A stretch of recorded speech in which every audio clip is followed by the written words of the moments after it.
it creates blockage.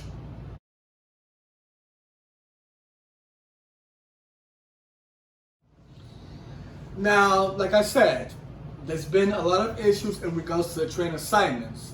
Like I said, I've been getting so many comments about this, about R160s going to the B and D, or staying on the E and F and R, and G, whatever, in Jamaica yards, and then the B and D either receiving R211A or R211T if the option 2 gets approved, or they'll just get the R160. And now they're saying about the R179s, heading to Coney Island for the N and W, or for the B, or probably for the D train too also. Okay. So there's been a lot of back and forth, in regards to the train assignments for 2025, which that's when the option 1 order is going to start. Which by now they're probably, building them, as we speak, which possibly they got over 100 cars possibly for the option 1 order. Now we do the base order, they already built possibly over 300 cars already now, I believe. Because right now they're already in the 4200s now, series, which already they have about 4 of them, I believe, the 4200s, the 4210s, and the 4220s, right? Because the 4230s will be the one that's going to come next to service, and then the 4240 series also will be the next one that'll be coming next to once it gets running testing, right? But the thing is, we do know that there's already a couple of sets of the 4200 series already on the A. They have about 3 of them, I believe, already in service, right? Especially that Jamaica had the 4150 to 4159 that was actually there doing CVT testing, right? And then it finally went to service on the A, which is the only set that actually was not in service on the A yet, but went to Jamaica fresh, just to, for CPT purposes. Even though I'll get more into that later on. Now, this is the thing, folks. If you're looking at these 3 model trains, we do know that the E, F, R, and G have fully R160s. Now, many people are saying because of taxpayer money that they invested in building the CPT equipment in Queens Boulevard, that it doesn't make sense for the E, F, or R to receive R211A in general, because they already have a full NTT car of surplus R160s, right? And many people are saying that Queens Boulevard is a ghost town and they don't need another empty car. Those trains are good enough, for capacity purposes. Now, this is the thing that I'm confused about with many of these people. And I know a lot of these people, they are either trolls or just regular people that don't have common sense whatsoever. The R160s and the R179, as well as the R211 in general, and the R43 that's not included here, all those trains in general are 60-foot cars. The only difference between the R211A from the other models is that the R211A and T and S, the R211 in general have wider doors. The other ones don't. They have mostly like standard doors, right? Now, the R211 in general also have small windows, and the reason why they did that is because they wanted the wider doors to fit more people in and out. So more for the unloading and loading.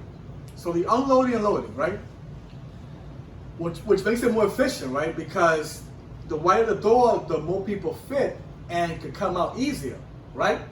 Compared to the other 3 models they have before the R211A, the doors are a little bit smaller. But those 3 are the ones that have the corner seats.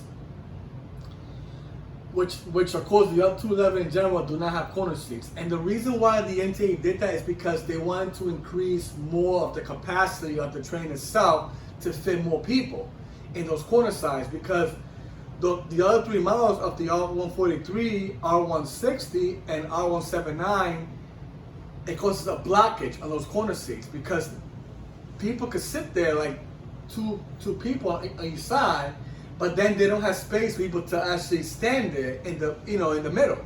Right now they do with the R211 in general. They're able to fit like 10% more than compared to the other three models. So people gonna understand is that the R211 in general do have capacity when it comes to the volume of people that enter the train. Think about it this way. If you have a room full of furniture and you have a room that's empty with no furniture, which one do you think people are able to fit? A room that's full of furniture or a room that has no furniture? Companies will tell you the empty room that has no furniture will be able to fit more people. And that's the reason why the MTA decided to go with the R211A on that design of eliminating the corner seats. Because if it didn't have capacity, then the MTA wouldn't even think about removing the corner seats and just tell Kawasaki, just leave it the way it is. Just add the corner seats, just same as the other models, But it defeats the purpose of that, because if they would have done that, they wouldn't even have the wider doors. You see? People need to understand that just because it doesn't have corner seats does not mean that they don't have room. In the contrary, they do, because it fits 10% more than what it did with the other three models. People gotta understand that the R211 are meant to fit more people standing compared to the other three models. They did that because they're trying to find a way to ease the crowding and the dwell time itself of how long it takes the train to stop and then to go. The R211 in general are able to do that because they're able to fit more people in those corner sides compared to the last three models. It's because eliminating those corner seats creates more space. Like I said, empty room with no furniture and a room with furniture. Of course, if you put a room with furniture, you're not going to have many people fitting there. Compared to furniture, you're not able to fit many people. Now you have a room with no furniture, you'll be able to fit more people, so it's more capacity. You see? So I understand why so many people are talking about that the R160 has more capacity than the R211A. No, it doesn't. If it was that case, the R211A would have been the same as the other three with corner seats, and then they wouldn't even have the wider doors. It would have been the same thing. So it defeats the whole purpose of the design of the R211 in general. They did that because they knew by having those corner sides empty, it creates more room, especially with those R211T that open, gangway there is even better. People are able to fit in between the cars. You see? This is what I'm saying. The R211A is a great design. It actually helps in regards to the congestion inside the train. The crowdedness, it gives more breathing room to people.